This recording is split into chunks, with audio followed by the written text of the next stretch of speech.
Hello everyone. So I was having some technical difficulties starting the video. So as you guys read, I'm gonna be showing you guys how to buy your house in Texas. I can't do any other state, and the reason why is because I'm only licensed in Texas. I'm not licensed anywhere else, and every state has their own regulations, laws, etc. Hey Jeff. Hey Michael. So it's pretty simple. I took the day off today, and hey John. I normally never work on Sundays. Well, I do, depending. Today I got to work from home, but I didn't go out. That's another reason why I'm not dressed up. If you see me, I'm actually just working from home. How to buy your home in Texas? It's very simple. It's about 6 to 7 steps. First thing is you gotta get a realtor. Get a realtor. If you're buying, get a realtor. It doesn't have to be me. I only do business in Houston and surroundings, just because I can't be driving around. I don't. Market wise, it's not smart for you to just get one realtor from city to a bunch of other places. But it's very, very simple. First thing, to get a realtor. Talk to a realtor. Talk to your choices. Talk about what you want to do, when you want to get it done. What you want to talk to a lender as well, your realtor, and the reason why, that's why I say talk to a realtor first. The reason why is because your realtor can actually refer you to one of our preferred lenders. You want to talk to a lender because you want to know your buying power. If you don't want to start the process if you don't know how much you actually can afford. Some agents are going to show you homes. Some agents don't. I don't show you home unless you're pre-approved. And the reason why is because we don't know how much you truly can afford, or maybe you can afford more than what what we're looking at. I might show you one home, two homes, just to give you an idea, and then to also give you an idea of what you're looking for. But the overall is you want to have that pre-approval letter. Hopefully, have one of my lenders jump in here with me. They're Larry, Caesar, or Jackie. They're great people. Larry is out of Dallas. Caesar is here in Houston. Jackie is here in Houston as well. Along with other lenders. They're really, really good. So you want to talk to the lender, you're going to get pre-approved. What is pre-approved? What is pre-qualified? Those are your two things. Pre-qualified is just you get on the phone with the lender and they take your information, basic information, and basically they tell you how much you can qualify for. But that's not an actual pre-approval, right? That is just a basic letter saying, yes, you can potentially buy this home for this price. A pre-approval is more in-depth paper that says, yes, you have been pre-approved for this amount, that the lender has actually revised, gone over some documents with you. What are you going to need to buy a home? Basically, you're going to need your last 2 years income taxes, your last one, so this year and last year. If you haven't done this year, you can do the 2017, 2016. So you need those two. You need a copy of your Social Security. You need a copy of your driver's license. You need a bank statements, the last 2 bank statements, last 2 months bank statements, and you need 2 last pay stubs. That's the basic information that you're gonna need. If you have any other assets, if you own a home, if you own land, whatever you have, any asset that you have, you can actually include it for your pre-approval. So once you turn that in, then you get a pre-approval. The lender then sends us a letter. Agents saying, this is what you're approved for. You can qualify for conventional, FHA, VA, which is for veterans, or USDA. Most common loan, it's FHA. And the reason why, so if you're a vet, then you want to go VA because, of course, it's a huge benefit for you. And thank you, by the way. If you're not, then you have to go with FHA, conventional, or USDA. The difference between the most popular ones are conventional and FHA. FHA, it's a lower down payment but a higher interest rate, and a conventional is a bigger down payment but a smaller bigger down payment, smaller interest rate. So FHA is actually, I don't know an exact number, but I'm pretty sure I could even say 80%, 85% of loans are actually FHA, because your credit only has to be 580 to get an FHA approved, and for a conventional it has to be above 610, 620, I believe. But it also depends on your debt to income. You have to watch your debt to income. But your lender will tell you all of that. I can't talk to your finances because I'm not licensed into that. I can just tell you the contracts on other stuff. So once you talk to your lender, you gone over all the paperwork, you get your pre-approval. What happens then? Great. Then you talk to your realtor and say, okay, this is how much we can spend, and then this is where I want to buy my house, etc. So let's say that you have gone all over that and your realtor already knows where you want to buy your home, and he has a list of homes for you to see. Well, he sends you a list and you tell them, hey, you know what, I want to take a look at these homes. Then we make the appointments to go see those homes. We go show you those homes. Right now we're in a seller's market. What that means is that homes are flying out. Our inventory, it's because of Harvey, we don't have that many homes, and the homes that there are still homes affected by Harvey that haven't even been fixed yet. So we're in the seller's market right now. So what happens once, let's say you go see a home and you're like, you know what, I love this home, I want this home. Great. So that's when the realtor comes in and says, you know what, let's put all the documents and everything. So you submit an offer. Now you want to get a realtor, and the reason why is because it's going to be free for you. Hey, Laura, it's going to be completely free for you. 99% of the time it's completely free. You don't pay anything. The seller is the one that pays our commission. So you don't have to pay anything unless, and I always tell my clients, you're not going to pay me anything. You won't. If I can't negotiate the seller to pay me my commission, how do you expect me to negotiate the price and negotiate the terms for you? It doesn't make sense. There are times that we take, hey, Richie, what's up, buddy? Enjoying Easter? So, if I can't negotiate for the seller to pay me, that's just how I think. So get a realtor, you don't have to pay anything, and we do all the paperwork for you. So then, let's say you already picked your house, you have the house that you want, you got it, right? So what's next? Then we prepare all the documents, we prepare all the contracts, we prepare, if it's a new build, then the builder will more than likely have all the documents, and then so we realtors only have to check them. We don't do anything. We just really check to make sure that you guys are not, you're not getting into anything bad, and protect you and stuff like that. Why do I say always get a realtor? Because when you get a realtor, we sign contracts. You have to sign 2 contracts with us. The first contract is an IAB. It's information about brokerage services. What that is it basically is a contract from the brokerage from us to you guys, saying that we have your best interests at heart, and we have a fiduciary duty with you guys. The other contract is saying that we represent you. We need that so that way you guys can understand the whole process. Your realtor goes over the whole documents with you whenever you guys sit down for the first time. So let's say, so you already talked to your realtor, you talk to the lender, you know what you're going to buy. Now comes finding a home. Hey Luis, gracias viejo. So you have the house that you want, and so we put the offer in. We realtors check all the documents. We do our due diligences, making sure the comps run good, the house is priced right, all of that stuff. We take care of that. You don't have to do that. Then we send it over to you guys. Hey Said Ali. Then we send it over to you, and you check it, and you're like, okay, this is the price that we want to purchase for. We tell you what we recommend, but we can't tell you. So we go over the whole numbers with you guys. We tell you what the closing costs are gonna be. We tell you what your down payment. We tell you an approximate number of what your monthly payment is gonna be, and stuff like that. So then you have a house now, right? Let's say we go see a home. You found the perfect home. You say, I want to get in the contract. Perfect. We send the contract. Best case scenario, your offer is accepted right away. If you're in a multiple bidding, then you have to do your best offer. But let's jump right into it. Best case scenario, your offer is accepted. So once your offer is accepted, you have 3 checks that you have to write down almost immediately. First check is option period. What is option period? Option period is 7 to 10 days that you have ownership on the home to do inspections, anything that you want to do on the property to make sure that this is the property that you want.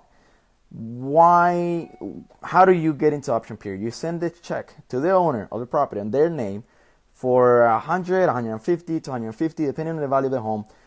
If it's under 200, normally it's about 100, 150. If it's above $200,000 homes, then you're talking about a $200, $250 check. That check goes to the owner. He can catch it. He can do whatever he wants with it. It's his. you know. So that gives you access to 7 to 10 days to do all the inspections. Second check is your inspection check. You have to get it. Well, you don't have to get an inspection. We realtors recommend that you get an inspection. Why? Because we realtors, even though we have seen homes and we have been on inspections, we can tell you several things, but we can't tell you everything. And we can only talk about facts about a home. We can't give you our opinion. Legally, we are not able to give you an opinion, our personal opinion. We can only give you facts. So an inspector is going to come in, and then he's going to go over the whole house. He's going to get in the attic. He's going to get on the roof. He's going to check every single thing. There are different types of inspectors. You have the regular inspector. You have inspector that will do plumbing. Plumbing is not your regular inspection. You also have, what's the other inspections? Foundation. Several inspections. Depending on the property, we recommend which ones you need. So you gave the option period check.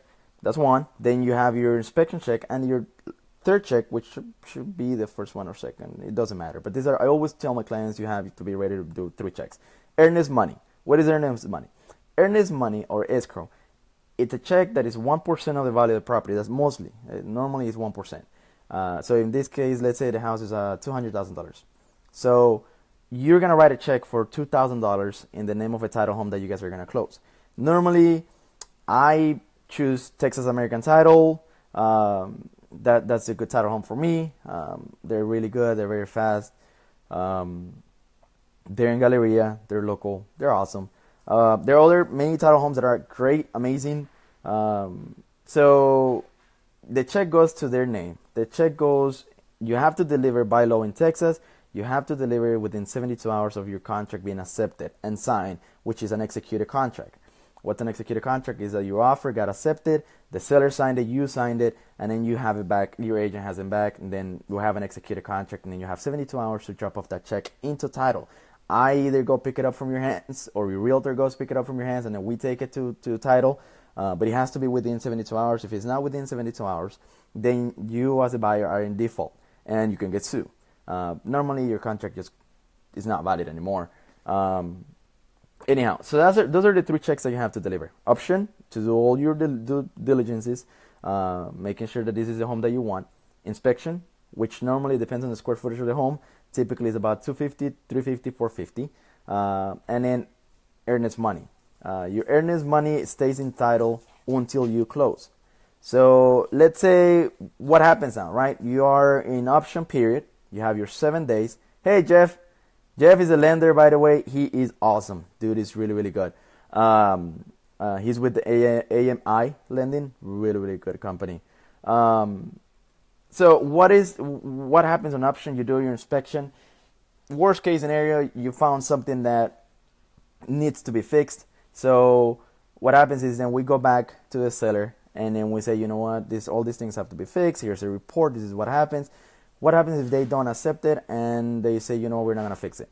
Not a problem at all. Your contract is just gone, valid, and, you know, we cancel the contract and you get your earnest money back. You don't get your inspection. Yeah, I always tell my clients, think as of this. Your inspection money, you're never going to see it again, but it's a good investment for you. You need it. You get your earnest money back. You do not get your option money. So the $150 that you send or the $200 that you check to the owner, it's his. They don't give it back to you. If they already cashed it, it's theirs. You have nothing to do. So then your contract is canceled and then you do a search, right? So what happens if you inspector found something and then you go to the seller and the seller says, okay, I want to fix it. Then you fix it. Then they fix it and then you keep on going.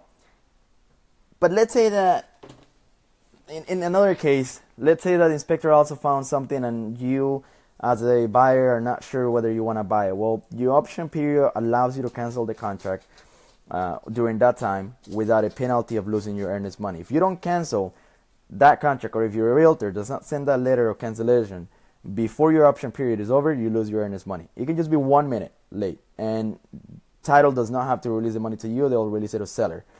What happens if you send that cancellation letter and it's, you know, signed within the time frame that you have option period, 7 to 10 days, then title releases the money to you. The letter, the contract is, or the addendum, the amendment is called release of earnest money, literally. So base case scenario, inspection was done, inspector didn't find anything, we keep on going, you like the home during option period, you don't want to cancel, and now we are past option period. For about 2 weeks, you're not going to hear anything, or a week, depending on your loan. If you get an FHA loan, you can close within 30 to 45 days. That's just because it's a secure loan. It's the Fair Housing Administration, I think it is. Conventional, you can close within 21 days.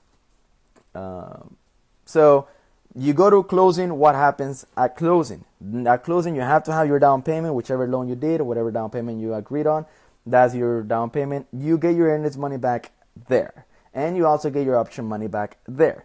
So now there are times that we as realtors will recommend that you give the option money and that you don't even see it back again at closing, because it's not a lot, and that sometimes makes your offer a little stronger. So it just depends. You get your money, you get your option and earnest money back again at closing. Now, what happens? You have closing costs. You do. Besides your down payment, you also have a closing cost on the property. You have lending fees, and you have title fees, and you have your down payment. We won't know. Every case is different, so we won't know how much your closing costs are until we are. I mean, we do know, but we also don't want to give you an exact number. We give you an estimate of what your closing costs are going to be. We know what they're going to be, but every case is different.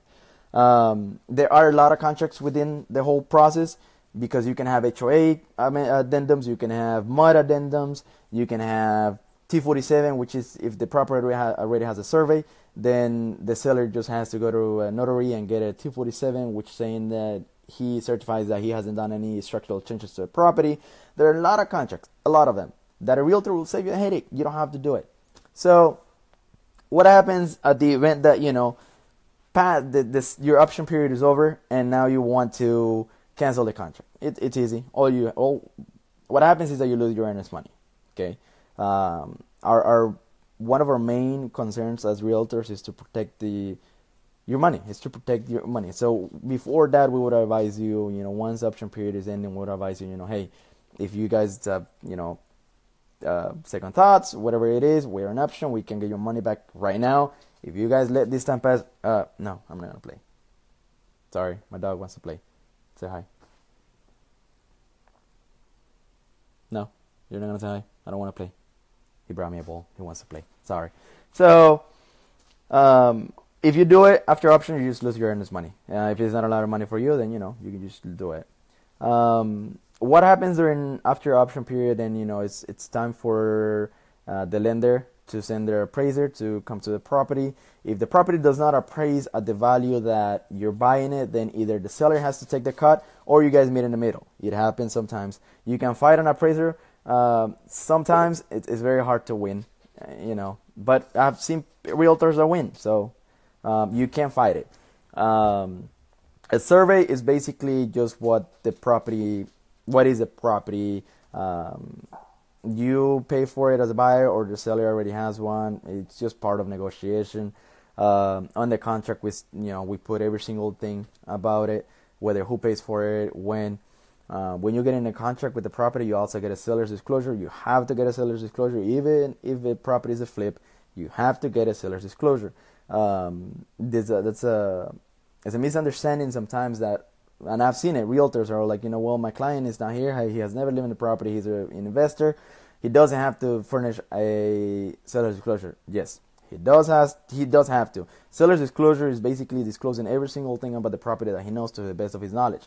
If, let's say, the property got flooded and then he knows that property got flooded and he doesn't disclose it, he can bring, and you close on the property, you can bring him, to court for that type of stuff. But those are the things that we realtors take care of you guys. So, just to recap, actually, that's how you buy a home. Literally, that there's, the process can take 30 to 45 days. I normally tell my clients that's how long it's gonna take us. It takes us about a week to go, to get the perfect home. Not always. Sometimes it's just one day and that's it. I normally tour about 10 properties with a client per day. I like to make sure. Chicago, no. It's mostly the same.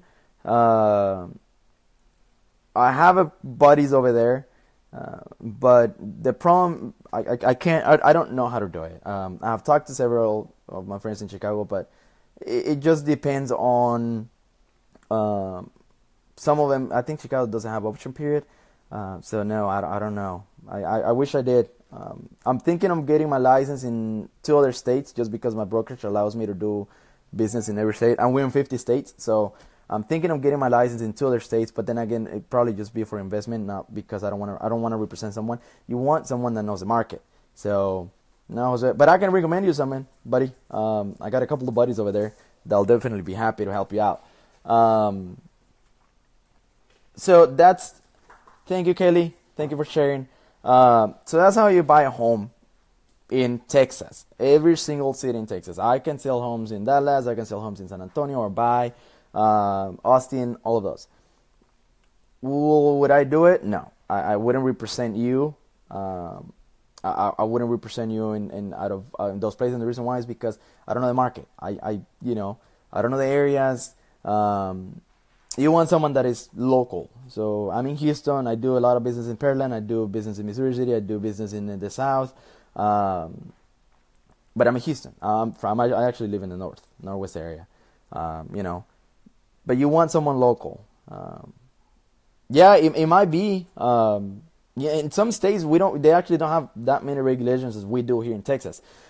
Texas is a disclosed state. What that means is that we have to disclose every single thing. If the seller of the property has a real estate license, he has to disclose it. If he doesn't disclose it, he can get in trouble. He can get a fine, etc. We have to disclose that type of thing. I also work with investors. I also work with first-time home buyers. First-time home buyers, there are programs for you that you can get into a home with 0% down at all. Like you don't put any money. You just help with some closing costs a little bit. I've seen people walk to a table with $150, $200, $600. Now, your lender will tell you your choices of the program. There are several programs. The most common one I think is Seth, and I think they can give up to 9%. I think I saw last time. I think so. Don't quote me on it. I think Seth right now is doing 9%, 6 or 9%, something like that. But your lender will give you all the choices on it, depending on where you are. That's what the programs that you have. Just be aware that if you get a first-time home buyer program, it has regulations. You can't just be like, I'm gonna take this money, I'm gonna buy a home, I'm gonna take $10,000-$12,000 that the government's gonna give me, and then in 6 months I'm gonna sell it and then make a profit. You can't do that. Typically, you have to be vested in the property or live in the property, and you can't do first-time home buyer programs for investment properties. You can't do that. It has to be the property that you're gonna live. First-time home buyer, they normally want you to stay in the house with first 2 to 3 years before you even can sell it. So just be aware, but your lender will tell you which ones, which one is better for you. Also be aware that your interest rate can also go up a little bit. It's just the way it is. That's just the way it is. It's a grant. You don't pay for it, but your interest can go a little higher. And your lender will tell you all about that. Do we recommend doing that? I mean, if you want it, it's your choice. At the end, we work for you as a client, and whatever your choice is, that's what we will do. But your lender will explain all of that. So, again, conventional, you can close within 21 days. Veterans loans, as a VA loan. I actually think I covered pretty much everything from whenever from the beginning. Get a realtor. Talk to a lender. Your realtor will send you to his preferred lenders that are good lenders. I've done business with several. Get into option period, which is after your contract is accepted. You drop off earnest money, escrow, title. You pass option period. Your inspection is done.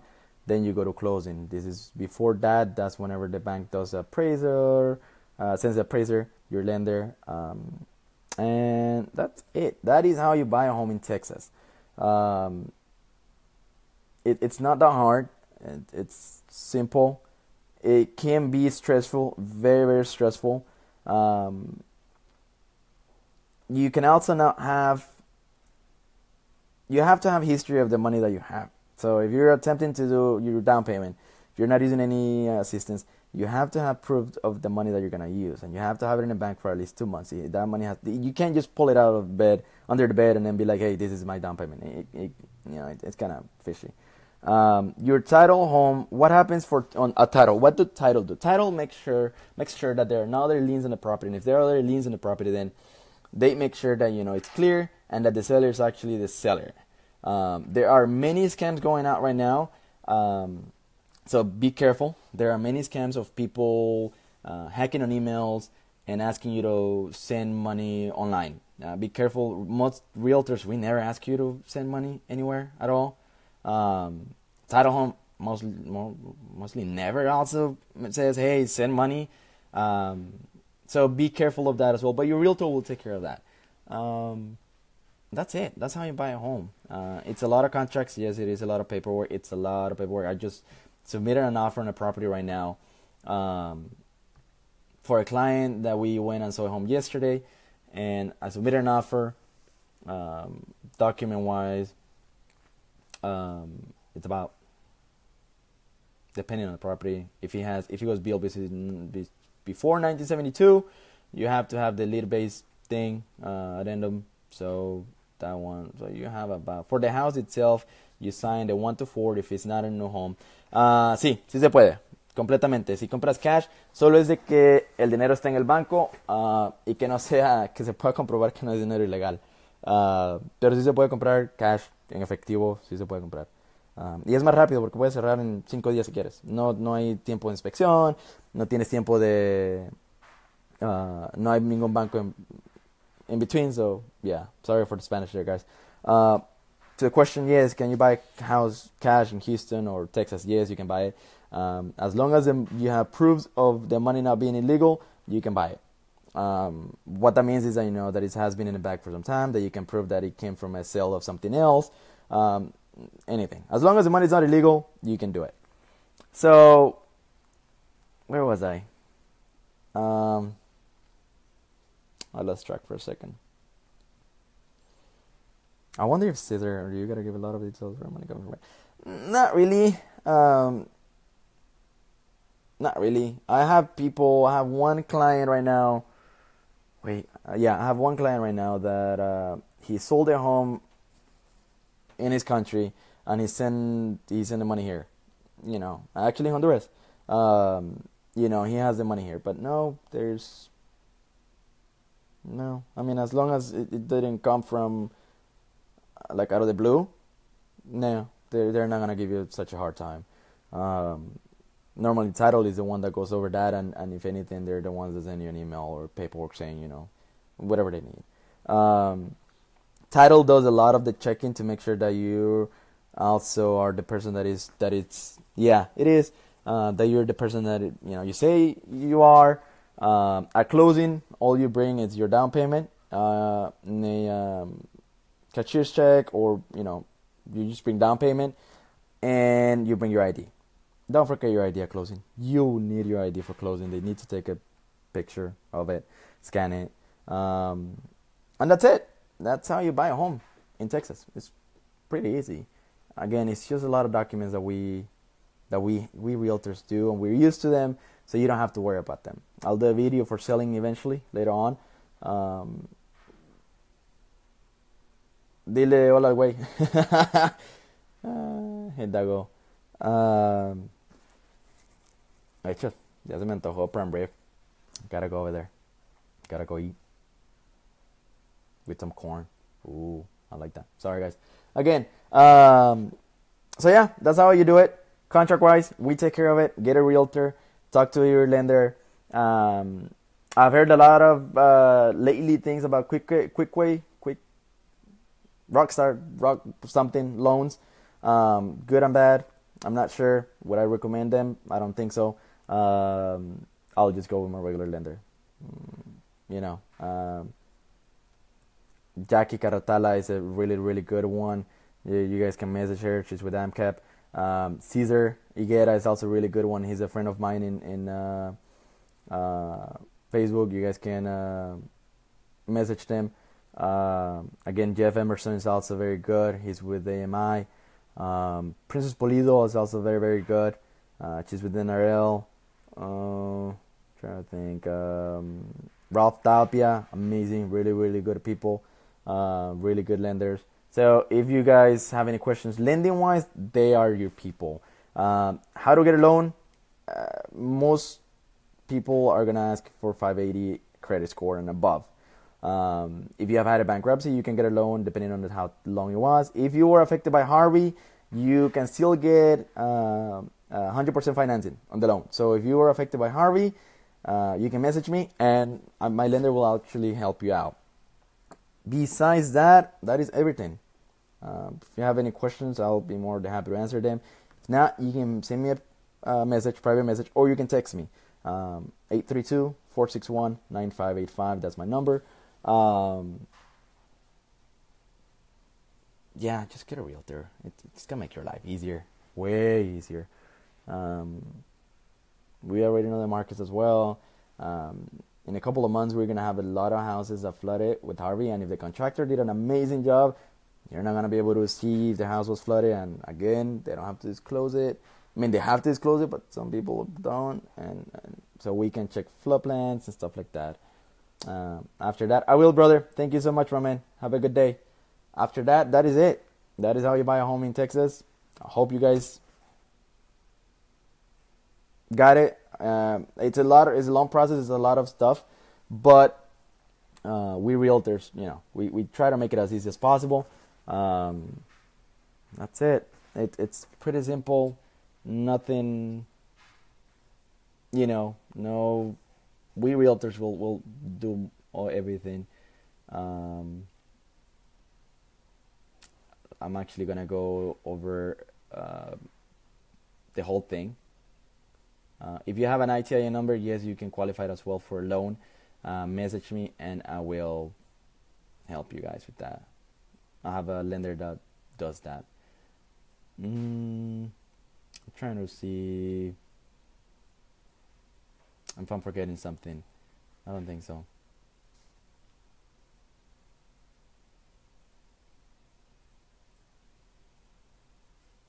I don't think I am.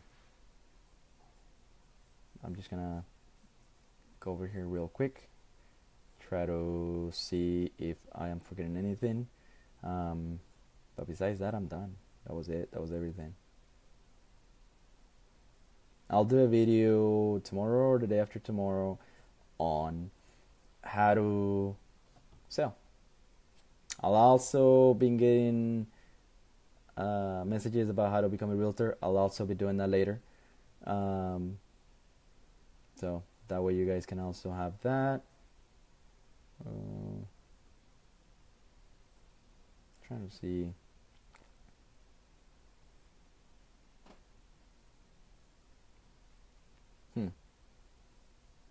Yeah, that's it.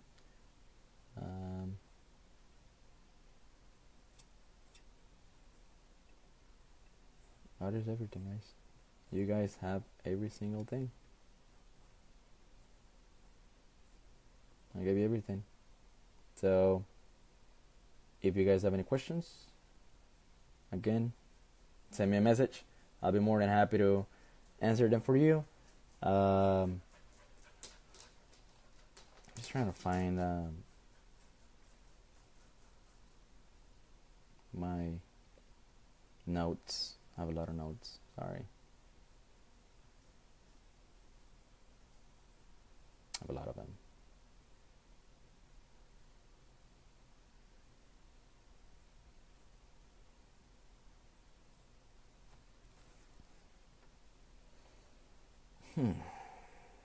Bear with me for a minute.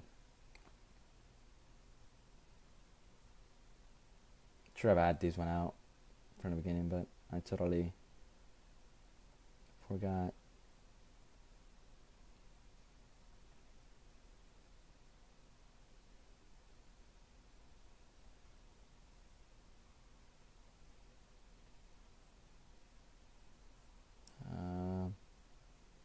That's the 18 program.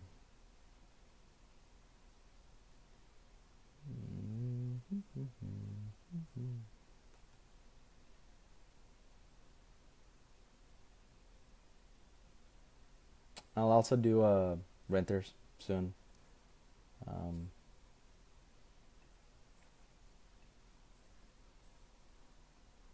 I don't think I have it here.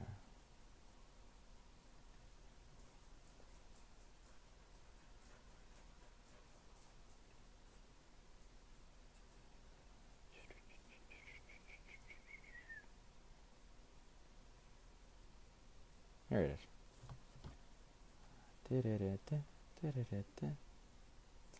So, yep, we did talk to a realtor, get pre-approved.